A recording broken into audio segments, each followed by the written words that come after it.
before you make your next investment.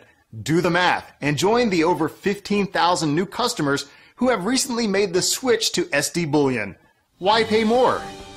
Hey everyone, this is Elijah Johnson with FinanceAndLiberty.com, and back with us today is Jim Willie, editor of the Hattrick Letter found on GoldenJackass.com. Jim, thank you so much for joining us today. It's a pleasure being on, Elijah. I think we're going to focus on some pretty interesting topics here, and I honestly think we've got the focus of attention in the right places here. Definitely, and I wanted to first talk about an article you wrote. You recently wrote that QE and ZRIP, zero interest rate policy, are not stimulus agents to the U.S. economy. They are a death sentence. So can you expand a little bit on this? Sure. We have a situation where the Federal Reserve is stuck. They're stuck because they have to employ the derivative machinery. They don't really have anywhere near adequate demand for Treasury bonds. So they have to put into place a Zimbabwe-style monetary policy where we're printing money to cover our deficits. It's called monetizing the debt. It is probably the most deadly, lethal policy that any central bank can do. And it's being done on the dollar with the global reserve status in the balance. This is absolutely deadly. I call it a death warrant for the dollar. It started in 2012, putting in QE, and quantitative easing makes it sound like it's this exotic and very advanced financial engineering. It's nothing more than unsterilized hypermonetary inflation to monetize a gigantic $1 trillion annual deficit. This is deadly ground. People think that the derivatives, with all the interest rate swap machinery and credit defaults, and I call it the whirling dervish that spins around so fast that it deludes people and deceives people into thinking that it actually has mass to serve as a foundation for the global banking system. It does not. It's all a ruse. It's fake. We've got a desperate situation right now. The U.S. dollar is the global reserve currency. So we're counterfeiting money for the foundation of the banking system asset core. This is a grotesque undermining process. We're counting to enable U.S. economic imports. And some of the blockage and the impasses that we see at the ports with big container vessels not coming in, I believe what we've got here is a hidden strike against the U.S. dollar. They don't want treasury bills in payment. They want real money. We're printing money. They don't want the printed money because they realize it's fake. We've got counterfeiting to cover the U.S. government deficit that's really no different than what Zimbabwe did. And it's stuck at $1 trillion a year. We've got counterfeiting to finance wars, often against allies who are buying treasury bonds in the past. But now we have a new element where war is largely being financed by narcotics funds. That's what the ISIS and Syria battlefront is all about. There's a heavy-handed banking policy across the globe. The U.S. Department of Treasury issues all kinds of rules and regulations, and what they're saying now with like FATCA is that, well, if you have a dollar-based account, we're in charge of dollar policy. So if you're in Panama or you're in Hong Kong, you have to comply with the U.S. government rules because otherwise we won't make money move toward your banking system in dollar form.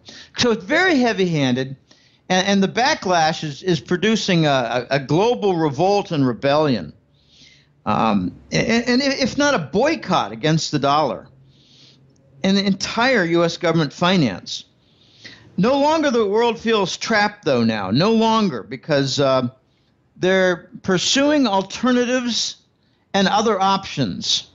And the biggest one, Elijah, is something that about 3 or 4 weeks ago had successful live tests. It's a Chinese interbank payment system. It's called CHIPS, CIPS.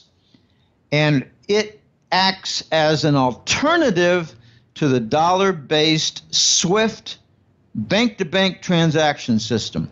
This is gigantic news. The Eastern world and the emerging market satellites for the East, they have a dollar alternative for banking use, bank to bank. And what I'm hearing is they're trying to tie in now with the sovereign bond market and the Forex currency market with this bank to bank system. It passed the live test for bank to bank. Now I think they're trying to do live tests for tying in with financial markets of bonds and currencies. This is huge because what it means is the dollar can be kicked to the curb for 60 to 70% or 50% of global commerce. This is enormous, and I think it's all spawned from QE, the African-style monetary policy put on 4 years ago to manage the crisis of an uncontrollable U.S. government deficit of $1 trillion a year and an uncontrollable situation where foreign countries are dumping treasuries. They have to soak them up. So they print money and soak them up. This is a tremendously dangerous situation, and it is very much an end game. This cannot continue for another 2 or 3 years. No way. This is end game, Elijah. Now, I was wondering, did you want to discuss a little bit about how recent money velocity has proven that QE and ZIRP have been utter failures? Sure. You know, if you stimulate something, you expect it to move faster, right? You know, you stimulate a son by saying, I'll give you $10 if you mow that lawn. You see the boy getting off the couch. You see movement. If you want to stimulate a horse, you kick it in the side with your spurs or whatever. And, you know, some people think it's cruel, but they got a very thick hide. And what do you get? You get more movement from the horse. He starts to gallop. If you stimulate the U.S. economy, you'd expect to see more movement of money in commerce.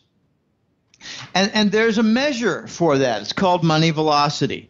And basically what they do is they calculate the entire nominal amount, meaning unadjusted, for movement within the economy, like gross domestic product, and they divide it by how much money there is out there. And what you get is essentially, you know, in layman's terms, the number of round trips per dollar within the economy in a given year. And if you have a lot of good activity, you see a lot of movement. In other words, you follow the dollar. I don't know if you ever have gone to, followgeorge.com or whatever they call it. It's looking at a dollar bill, and they put the serial number on it, and you can see its movement around the country. Well, imagine that on a bigger scale. You're looking to count how many times a certain dollar makes a complete round trip in the economy. And that's a very weird concept, but on a literal basis. But just divide the whole amount of activity by the whole amount of dollars, and that is the money velocity. And in the past, when they lowered interest rates, there'd be more business investment. Companies would say, well, gee, if they're going to lower the interest rate by 2 or 3%, we're going to take advantage of that and do some business expansion. We're going to buy some equipment. We're going to buy some plant, buy an office building, hire people, buy equipment, buy computers, buy telephones, buy some optic lines.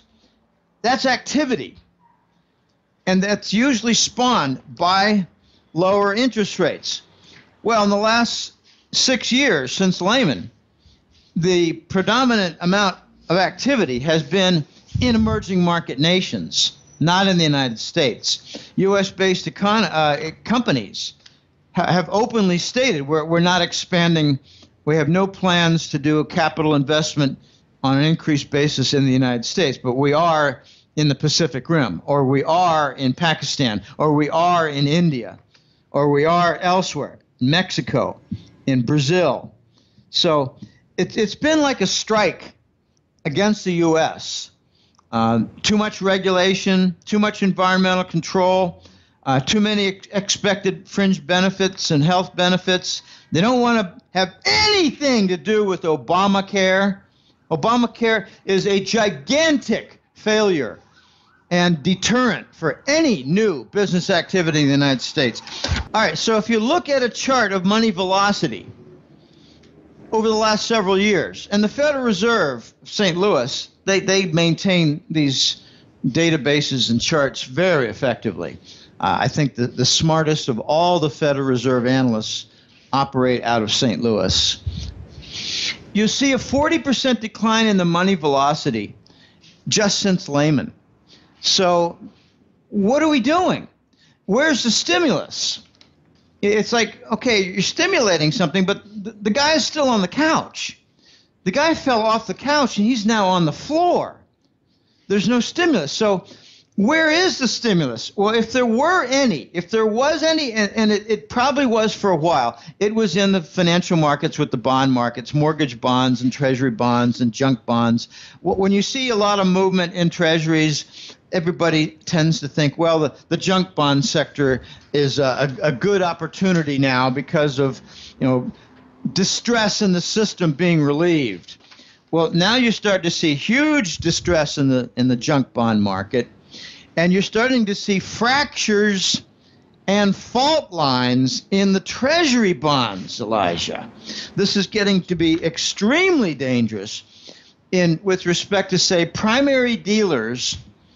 Now, just for primary dealers, just think of a group of 10 or 12 or 15 banks that have a desk that follow orders from the Federal Reserve to get things done and clean up things. Well, they have to act, those primary dealers, they have to act as kind of a mirror image of the derivatives that are artificially creating enormous Treasury bond demand for the 10-year bond. They must clean it up and make sure that it's all working. Well, they're under tremendous distress because they can't. There's too much movement, and there's not enough legitimate bond market activity. If you've got the Fed in there that's acting as a buyer of last resort, the legitimate buyers and investors vanish because they figure, well, what's the bother? You already got the big hand in there doing the buying. So it destroys slowly the market. Here we are 4 years later after QE is put in. Lots of lies and lots of details and, QE 1, 2, Operation Twist, QE 3, whatever. We now have the bond market breaking. You've got too much of a vanishing act of legitimate buyers. This is very, very dangerous. We do not have stimulus even now in the bond market, in the financial sector.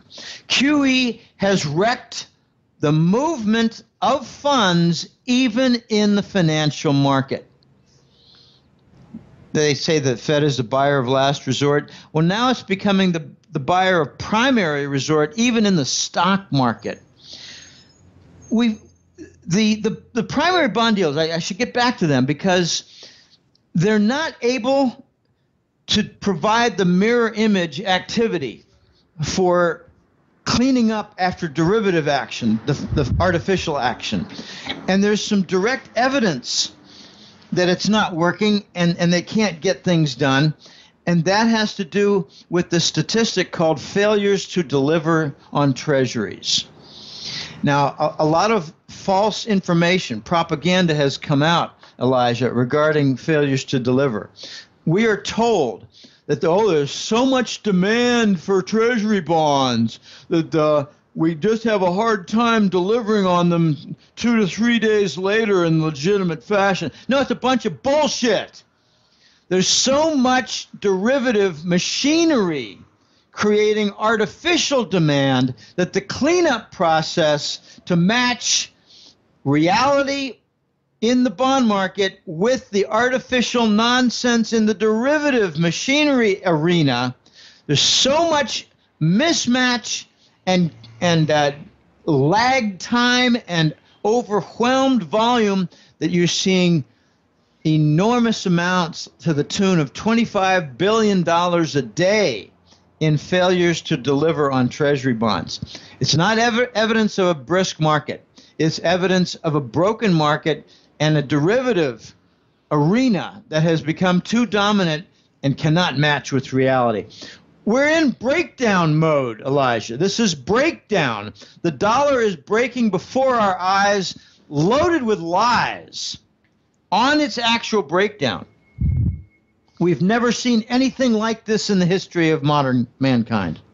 Now, I'd like to discuss a little bit about, you're saying we're seeing this breakdown of the dollar, and you also talked about in a recent article that we're just seeing things happening quicker and quicker. You talked about what you call the Great Quickening. Did you want to give our viewers an update on why you believe we are witnessing what you call the Great Quickening?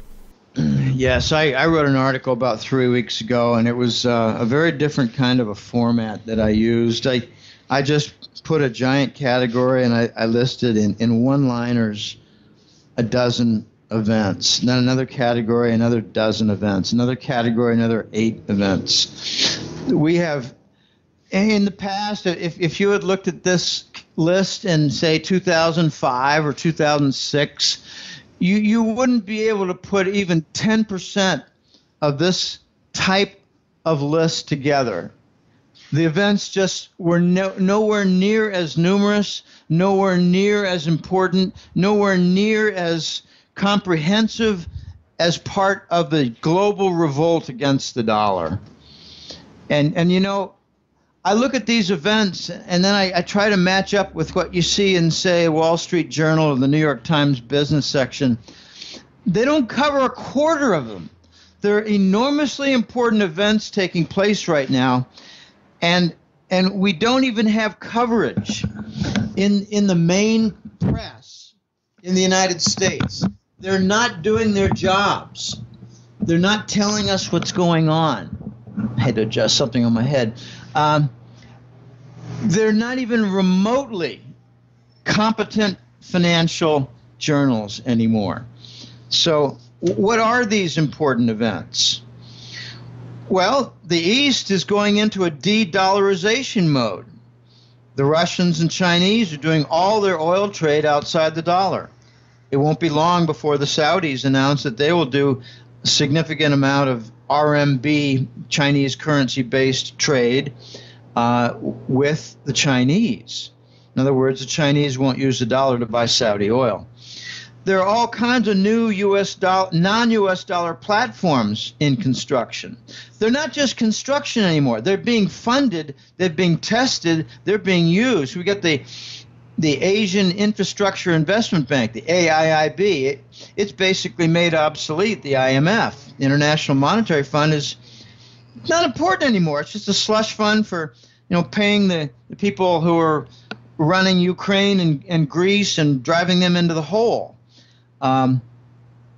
You've got the CHIPS that I mentioned, the Chinese interbank payment system. That's an alternative to SWIFT. That is the most important platform out there. It's not a platform. It's a gigantic channel connecting banks. And it's not a dollar bus on the channel anymore. Think of it as a superhighway that doesn't permit the dollar to travel on. Okay?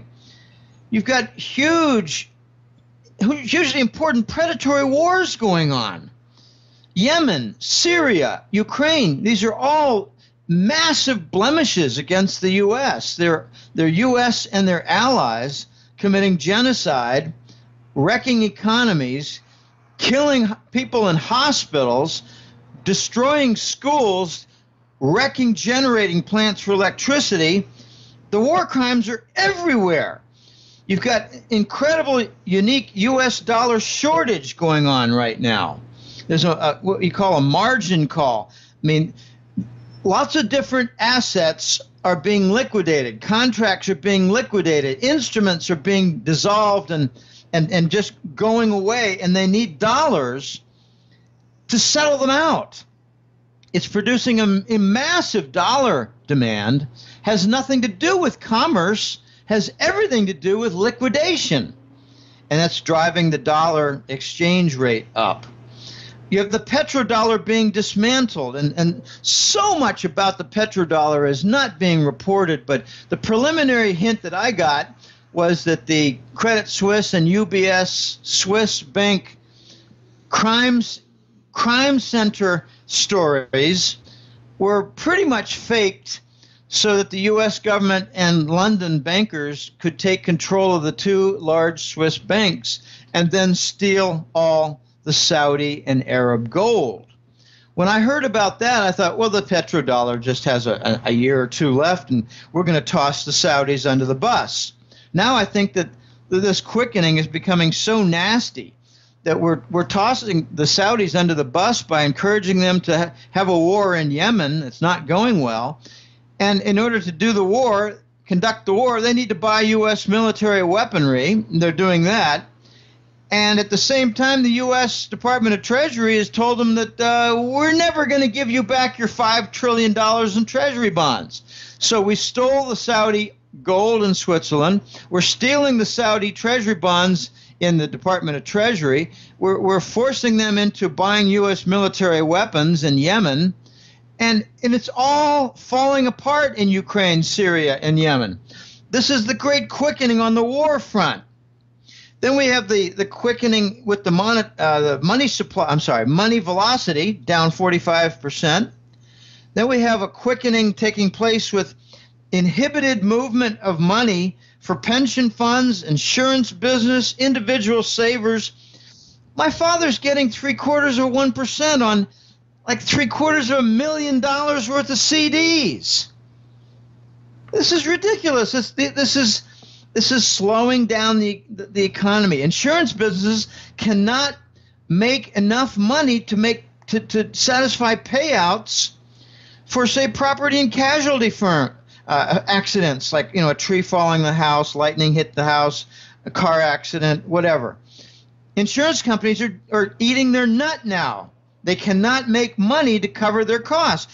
Pension funds, the Central States Pension Fund just announced a couple of weeks ago, 3 weeks ago, maybe early March. This is an enormous pension fund in the central United States. They announced a 50% cutback in the benefits. 50%. And they announced that they have only 2.5 contributors for every beneficiary. And healthy is 10 to 1. 10 workers for one pensioner. Everything is breaking. It's a great quickening. The only success that's out there regarding stimulus in all of this is that the Wall Street banks are actually doing a nice little side business in the bond carry trade. They're borrowing near 0% money, and they're buying 10-year treasuries. For those who are wondering, well, gosh, why is the 10-year treasury bond doing so well? Well, the lie told out there in the financial press, including CNBC, is that there's a lot of demand for treasuries among investors who maybe are a little concerned about the stock market. Well, it's a bunch of hogwash. The big banks are borrowing 0% money and buying treasury bonds and pocketing a 2% difference. It's called the VIG. They're arbitraging off the Treasury maturity curve. They're making good money.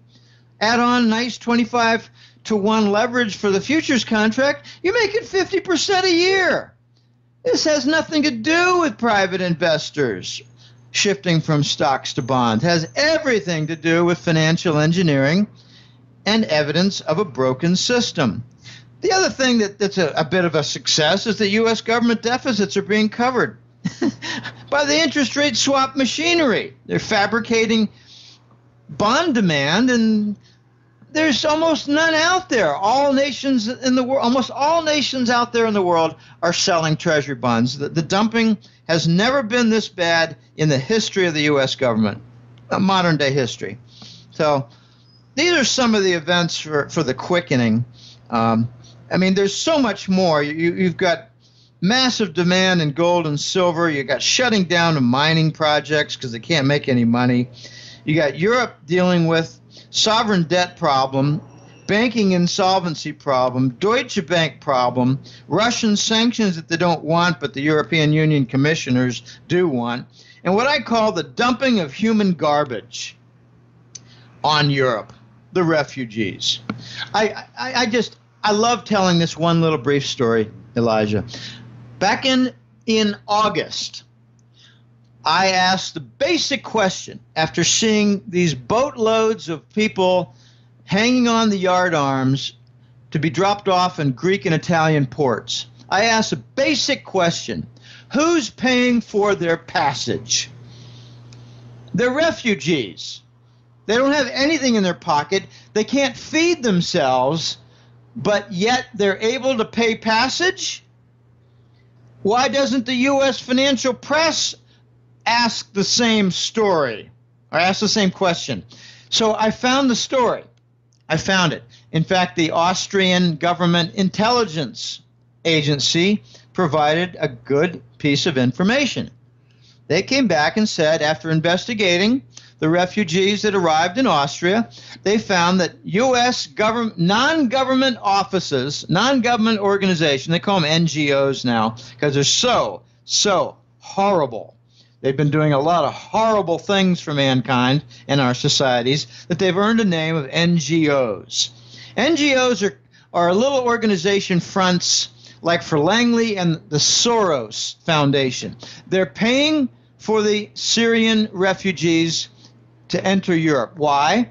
To mess up their society, to increase the crime rate, to bring about more rape and assaults and robberies, and to mess up their society.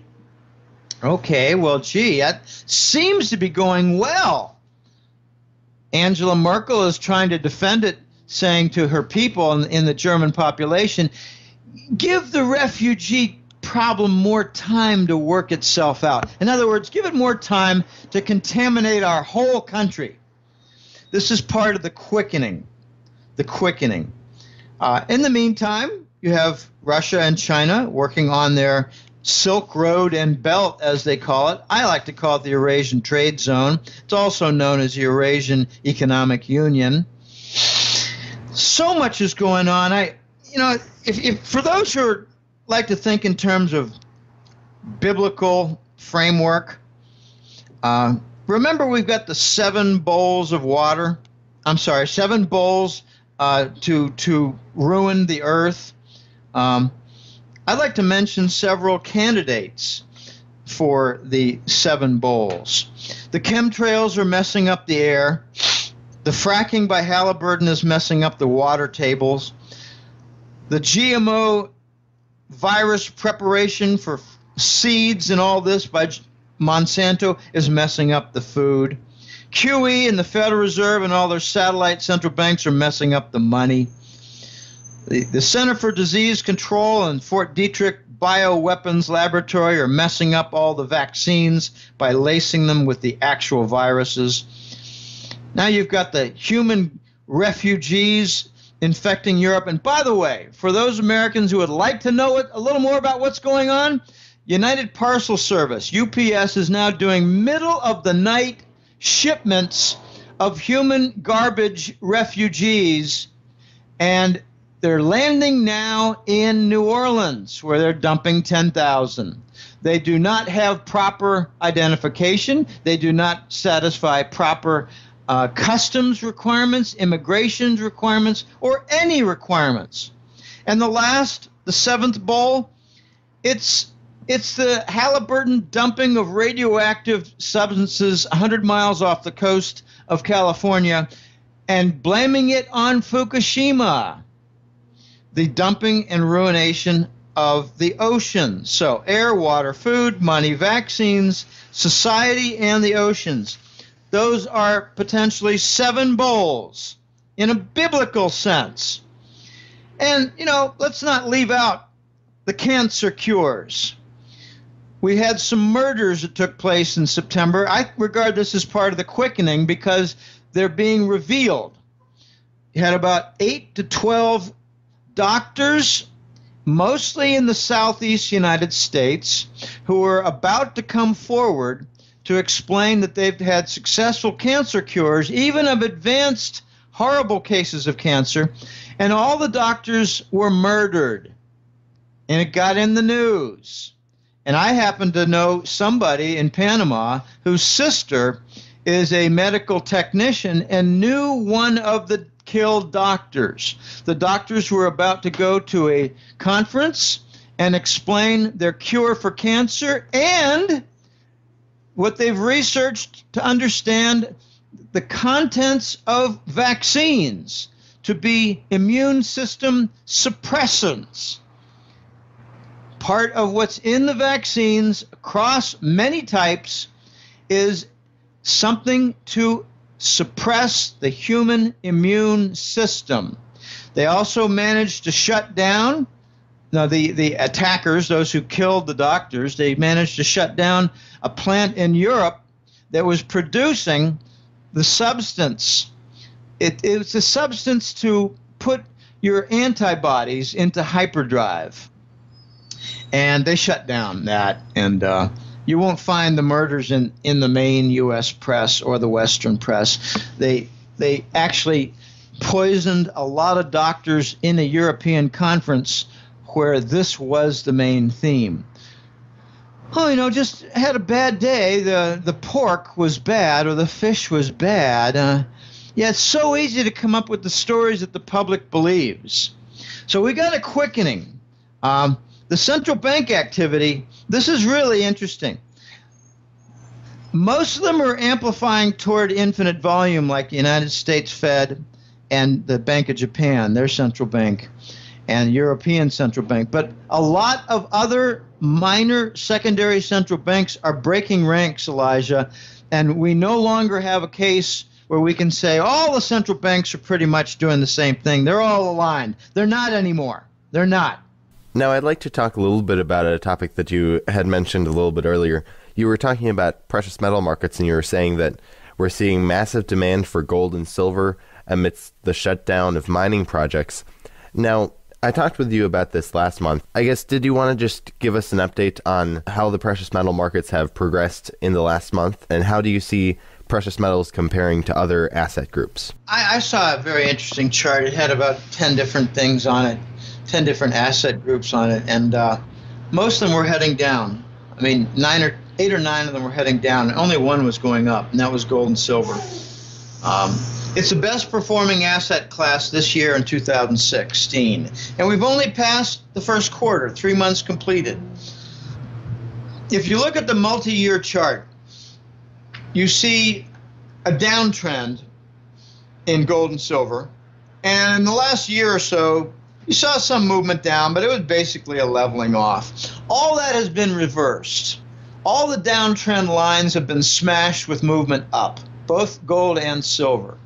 In fact, it got so severe that there are a couple of charts. On the daily charts, they tend to look at the 50-day versus the 200-day. And on the weekly chart, there's a tendency, it's a common practice among technical analysts and traders and researchers who put out reports that are commonly read and bought. For the weekly, it's a 20-week moving average versus the 50-week moving average. And I pay a lot of attention to this myself. And what I noticed was back in January and February, we had some major developments in the gold price, where the 20-week moving average, which is more faster moving and more unstable, and it just makes bigger movements than the 50 because it's averaging more things. The 20-week moving average moved above the 50-week moving average. That's called a crossover, a bullish crossover. We hadn't seen anything like that in 5 years, so I paid attention to that. Okay, this is very new. Now we're seeing the same thing happen with the silver market. It's a little bit lagged behind gold. Gold is now making it's consolidating. It's not retreating. It's just absorbing and digesting its gains. What we saw in January, Elijah, was the gold price moving up in Canadian dollar terms, in euro terms, in yen terms, but not so much in the dollar. Now we're seeing it confirmed in the dollar. This is very big news. It's getting recognized, too. And I have a saying that And I'm not original with this at all. It's a saying that I've latched onto. When you see such moves as this, it means that the biggest of the players have changed. This chart hasn't looked so good in 5 years. From 2012 to 2014 and 15, I didn't really feature too many gold charts in the Hat Trick newsletter. I was focusing on factors that would change the gold market. Factors like the dollar death, platforms that don't use the dollar, non-dollar platforms, the petrodollar story, the stealing of the Saudi gold, throwing them under the bus, central bank activity, the movement and stealing of gold like in Ukraine and Libya. I was focusing on that. Now you can actually say the gold chart looks different now. It has turned massively bullish. And it's getting recognized. It not only is an event on the chart, but you can point to a lot of fundamentals and say that they've created a lot of non-dollar platforms. In particular, the most important is not the infrastructure bank, AIIB. No, the most important is the alternative to SWIFT, the CHIPS, Chinese interbank payment system. Banks now have the opportunity to work around sanctions. We've abused the sanctions. We've used the SWIFT weapon the SWIFT feature, the SWIFT codes as a weapon against Iran for 3 years and against Ukraine and Russia for 2 years, principally Russia. We've abused it. We control the SWIFT system, and we've abused it because it has a dollar name on it. Well, now the Chinese have something with an RMB name on it. They're going to boycott the dollar. This is major, major stuff, and it's reflected in the gold price. The Europeans have a saying, Americans will do all the wrong things, but eventually they'll make the right decision. Okay. Regarding the insolvency of the banking system, regarding the, what should I call it, the default-prone U.S. Treasury bond, we've done all the wrong things. We've had war to defend the dollar. We have interest rate derivatives to defend and produce Treasury bond demand. We have basically an enormous counterfeiting trillion-dollar operation with the blessing of the U.S. government. We have theft of foreign treasury bonds. All this activity is part of the quickening, but it's also part of the upcoming actual solution, and that is the gold standard coming back. The reset, global currency reset, is a misnomer, false name.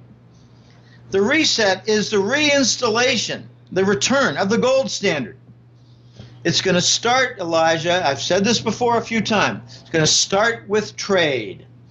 And now if the CHIPS alternative to SWIFT is ready by China, they've got the trade mechanisms for payment ready to avoid the dollar. The next thing after that is banking reserves. They're going to be dumping treasuries and buying gold. This has two different purposes. One is that it sets the gold standard in the banks, but it also allows the banks to buy truckloads of gold and then give the signal to the Chinese, we're ready for your doubling of the gold price. That's coming. I don't know when. Sure would be nice if it were this calendar year, but we always seem to have another war that Washington can offer. We always seem to have another device by the central banks that pollute the system. So the gold chart, the silver chart, they're consolidating. I think silver's gonna surprise first. I have my own little saying that gold fights the political battles and breaks down the doors, knocks down the castle gates. And silver just flies through on a white horse. Gold opens the door for silver. There's some that actually say, well, this gold rally is not real. It's not being confirmed by silver. Well, silver got off its back very effectively. And I think it's going to be making bigger gains than gold. So it's interesting to watch the relative strength. Gold has it compare it to the stock market, the bond market, junk bond market, energy credit portfolio market, oil price. Compare it to a lot of things, even like, say, industrial price of copper, industrial price of coal. Gold wins, and now we're finally getting the good attention, Elijah. I wanted to move now to a topic that you've discussed before. You said that with Iran joining the Eurasian trade zone, this represents three great empires of history working together in somewhat an awakening process. So what do you see the effect on the global economy and financial structures being of Iran joining the Eurasian trade zone? In a simple response, it means you've got a three-way nucleus, three-part nucleus for the eastern nations of the world banding together to actually make a difference and to force a paradigm shift. For those who don't really know what paradigm shift means, just think of it as the model for the global financial structure changing. Paradigm means model. So paradigm shift means the East is going to start calling the shots, making big changes to the system. I like to do a little preliminary story. I'll try to be quick. The Soviet Union, the entire Soviet Union, you could actually make the argument, was the framework of a gold heist. Baron Rothschild, way back around 1900, 1905, funded the Bolshevik Revolution and got everybody in the Romanov family nervous as hell. And then he convinced the Tsar, king, Tsar, it's the same root as Caesar and Kaiser in German.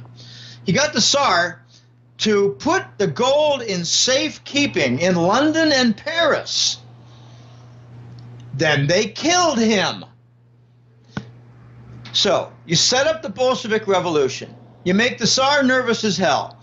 You get him to lease the gold to Paris and London. Then you have him killed. Then you bring in your other purchased ideologues of Lenin and Marx, and you start taking over the Russian Empire, and you make it a Soviet Union. Fast forward 80 years, and Putin wants his gold back.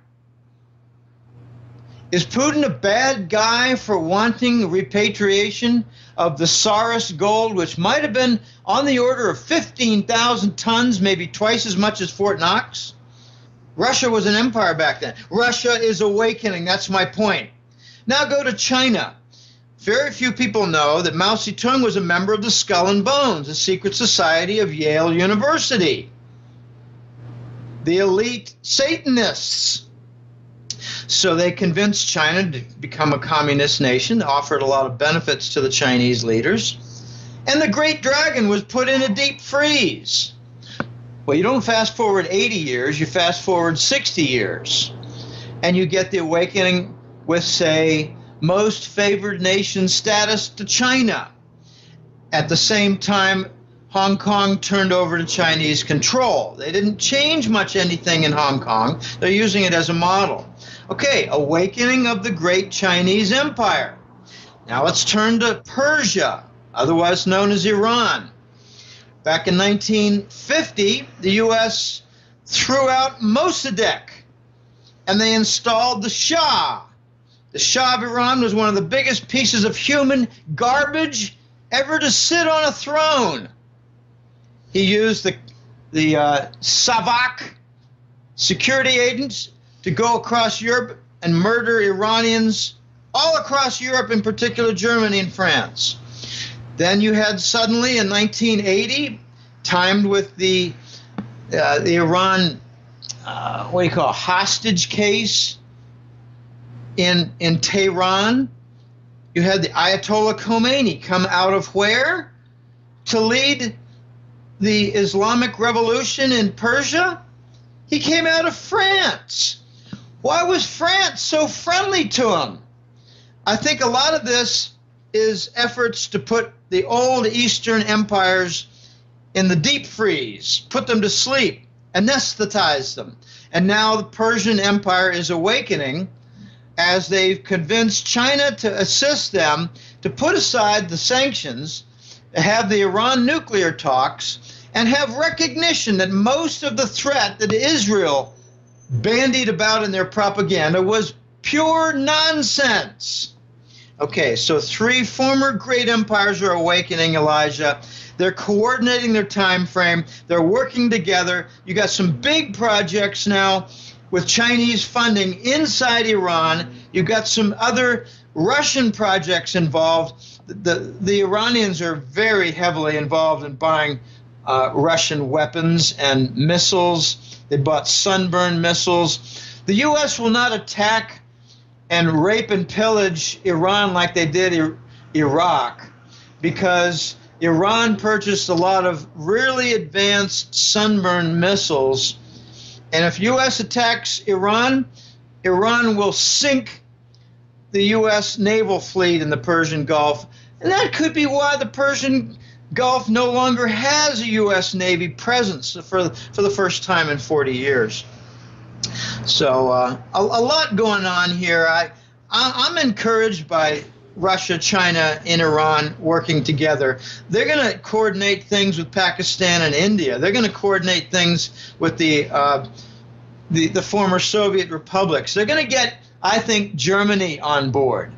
They're going to get Saudi Arabia on board. They're going to start chipping away at the European core, Elijah. This is very interesting, very exciting, full of intrigue, but if you try to reflect it on what's it going to mean for financial markets and things we care about, it's going to mean a faster acceleration away from the dollar. They're not going to use the dollar. China, Russia, Persia, they're not going to use the dollar. They already don't use the dollar much. And they love gold. They want to install the gold standard. I don't think you can call any foreign country, regime, or empire terrorist if they push the gold standard. Any nation that continues the dollar standard, I believe, is loaded with terrorism. Not just a financial type, but the staged events like in Paris and Belgium. Very few people are aware. The Israeli Mossad had 100% control and maintenance of the Belgian airport.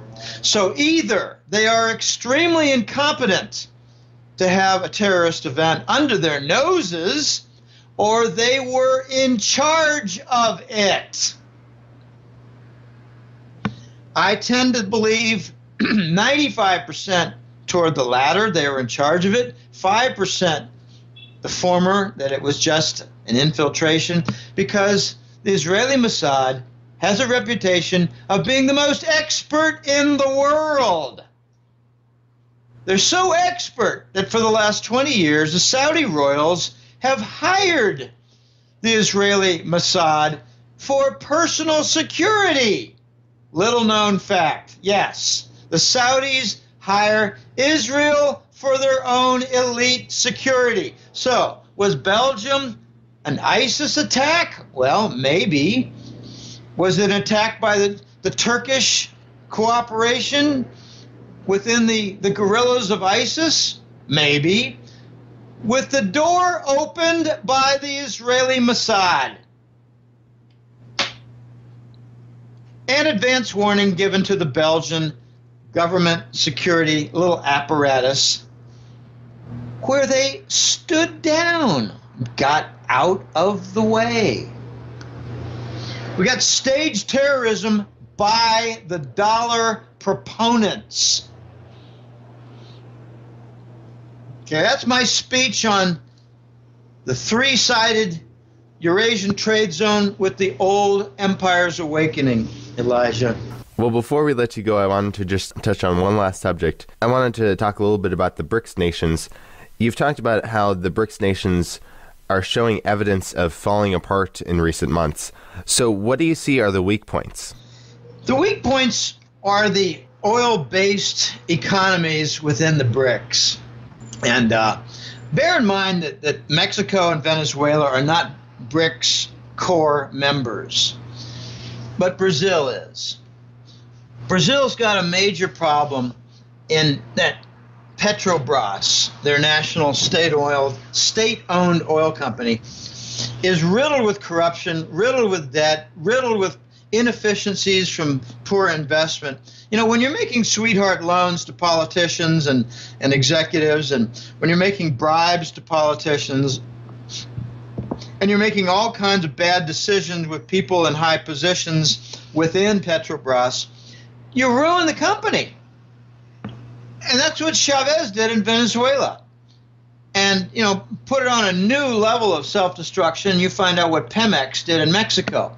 I mean, one of my favorite stories in Mexico is they murder a bunch of Pemex people, take their uniforms, try to sew the bullet holes and wash out the blood stains, and they don't do a really good job. So they use the same uniforms, they use the same stolen trucks, they use the same stolen pipe equipment and materials, and they actually build what appears to be an extension to the Pemex pipelines when it's done by the drug cartel with all the stolen equipment and uniforms. Something like 10 to 15% of all Pemex oil is stolen by the cartels with what appears to be official Pemex diversions. Well, they even have signs saying Pemex, you know, do not enter, you know, for the Pemex extensions. Anyway, let's focus on Brazil here.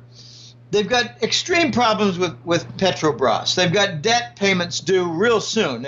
They luckily, like Venezuela, just made some payments, but they've got some others coming later this year, just like Venezuela, that they're going to have a lot of trouble with. And I'm hearing that China's coming in there as, you know, riding the white horse, and they're going to offer a lot of money. They're going to cover a lot of debt, but they're going to look for some asset acquisitions. And I wouldn't be surprised at all in 2 or 3 years if China is in charge of Venezuela's oil operations. I don't know about that in Brazil, where it's more complicated.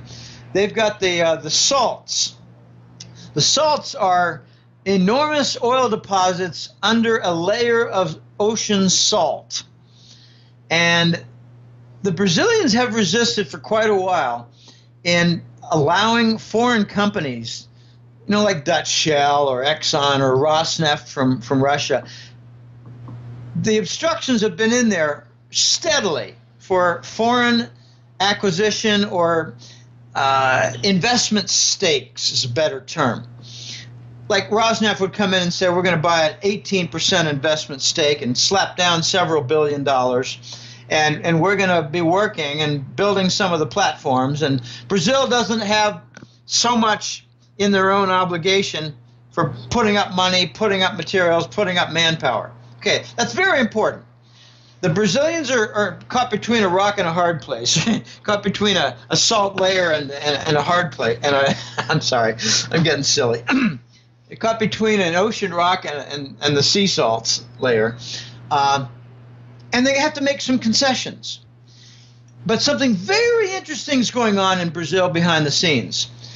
2 years ago, a small airplane crash took place, and it was blamed on Langley, where a very strong candidate, alternative to Dilma Rousseff, was, you know, making waves. He looked like a really good leader, and it wasn't a socialist clown. His name was Campo. Well, Campo died. I think Campo was murdered. The U.S. really doesn't like effective leaders to come forward. They prefer to kill them. And being the exceptional nation, isn't it within the rights of Washington to murder foreign heads of state and foreign candidates to become heads of state? They're the exceptional nation. Exceptional in its terrorism, exceptional in its state-level assassinations that might include Hugo Chavez. Don't know. Hard to say. So what we've got now is former President Lula da Silva of Brazil being charged with corruption in the Petrobras, national oil company scandals. And on the side, Dilma Rousseff is also being accused in other corruption cases. So what Dilma did was a very clever move of assign Lula da Silva, the former president, to become their equivalent of the White House chief of staff, the executive ombudsman for the Brazilian government. Very interesting move because it has a consequence that no corruption charges could proceed against Lula unless they come from the Supreme Court. I'm told that all the anti-corruption movement within Brazil is being organized by the Western elites because they want to depose the BRICS leaders and install Western puppets. So the move by Dilma to put Lula as White House Chief of Staff equivalent was a brilliant move that blocked the way. Now you've got demonstrations by the people in Brazil all over the place. Some of them are calling for Lula's head. Some are calling for Dilma's head. But I don't think they're too aware that this is a cleanup movement paid for by Western elite organizations to take control of Brazil and exit the BRICS. Okay, I believe that the BRICS nations of Brazil, Russia, India, China, and South Africa had better put it in higher gear. Get their movement toward the CHIPS payment system between banks, get it in a higher gear. Get the reload of gold in their banks into a higher gear. Get their refusal of the dollar in trade payments in a higher gear. And get a BRICS gold currency in a higher gear because they're running out of time on both the corruption and the debt default sides. It's getting very interesting, and we got another weird timeline here. In July and August, I think it's August. It's August. We have the Summer Olympics in Brazil, in Rio. They better get things straightened out. You don't want to have big marches, big demonstrations with 1 million people in the street calling for deposing Dilma, the president, while the Olympics are going on. Okay, this is what I think the elites are going to try to do. They're going to try to have violent demonstrations and overthrow attempts and really nasty revolt going on in Rio while the Olympics are going on because there's a lot of television crews covering the sports venues. So, wow. India is also in trouble. India's got big currency decline trouble. They got huge gold imports because their currency's in trouble, which is a vicious feedback loop. The imports for gold cause big balance of payments problems, cause the currency to go down, cause price inflation to hit the economy, cause more motivation to buy more gold and repeat the cycle. And they're making many, many rules and restrictions within India, and I don't think they're making too many good decisions. They're trying to get monetization of temple gold in India right now, and they managed to get 3 million tons of gold out of the temples, but the temples might have 5 or 6 times as much of that. So it's a very, very tiny success story for the elites. And by the way, if you're an Indian businessman listening to this and you put forth your business's gold, or you're a powerful family household, and you put forth some of your gold, sent it to the banks and got your CD for it with some interest, you ain't never going to see your gold again.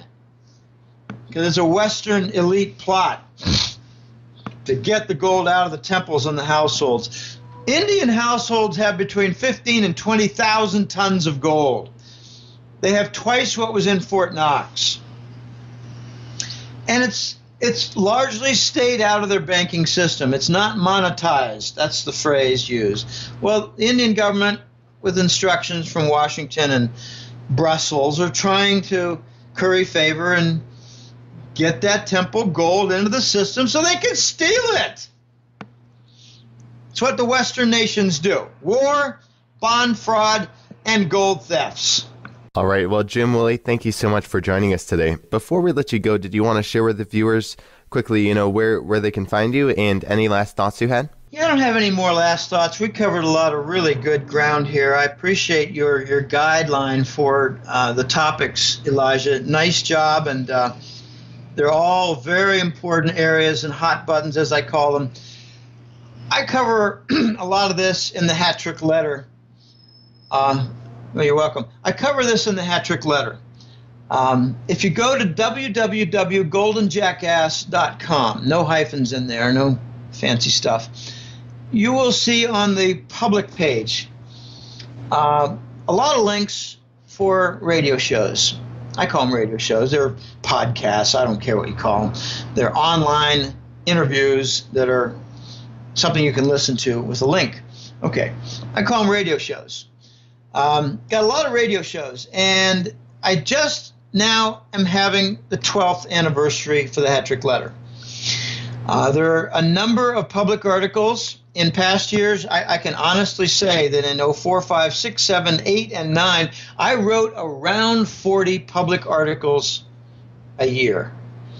It was almost one every week. I don't do that anymore, partly because I enjoy radio shows a lot more, and partly because I'm getting a lot of invitations because of correct forecasts. So the radio shows, they're a nice little medallion around my neck for a good job, and I like that. They're fun. And let's face it, there are a lot of people out there who don't have time to sit down or inclination to sit down. Maybe they're just mentally tired from going to work and earning a living, and when they come home, they just want to sit back and listen to a radio show for 40 minutes or whatever in 2 segments. All right, so the Hat Trick Letter is the paid publication. Every month almost every month, it has 2 different reports. It's the Global Money War Report, higher level items, and the other one is the Gold and Currency Report for lower level items, and they're all important. So ground level and upper level topics, both covered. It's a labor of love, Elijah. I love this work. It's the favorite work I've ever done in my career since getting out of graduate school in 1980. But I will admit, this is tense. This is constant stress ever since Lehman. When Lehman happened, it was an event like a climax. Finally, we have a breakdown of the system. And now what I think we're working our way toward is a systemic Lehman event. Lehman was largely focused on the mortgage bonds and related derivatives. I don't want to get into detail, but there are a lot of leveraged and exotic garbage in the financial engineering that Sir Alan Greenspan was so impressed by. He was an architect of failure. So now since Lehman in 08, we've fixed nothing. We've tried to fix nothing.